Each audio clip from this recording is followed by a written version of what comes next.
Do not rejoice, O Israel, do not be jubilant like the other nations. For you have been unfaithful to your God, you love the wages of a prostitute at every threshing floor. Threshing floors and winepresses will not feed the people, the new wine will fail them.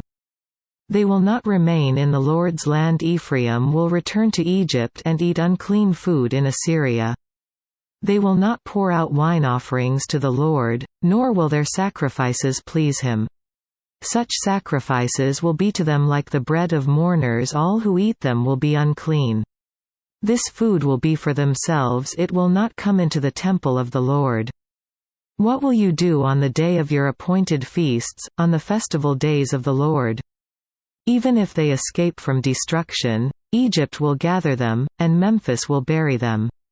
Their treasures of silver will be taken over by briars, and thorns will overrun their tents.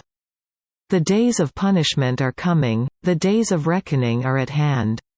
Let Israel know this. Because your sins are so many and your hostility so great, the prophet is considered a fool, the inspired man a maniac.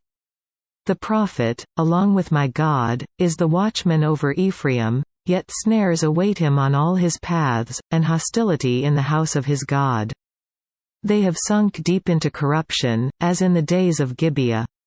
God will remember their wickedness and punish them for their sins. When I found Israel, it was like finding grapes in the desert. When I saw your fathers, it was like seeing the early fruit on the fig tree.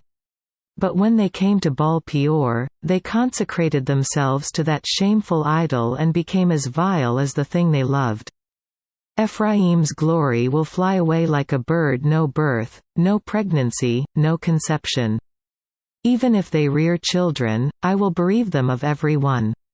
Woe to them when I turn away from them.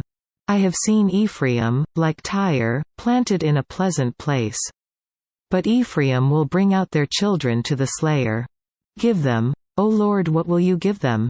Give them wombs that miscarry and breasts that are dry. Because of all their wickedness in Gilgal, I hated them there. Because of their sinful deeds, I will drive them out of my house.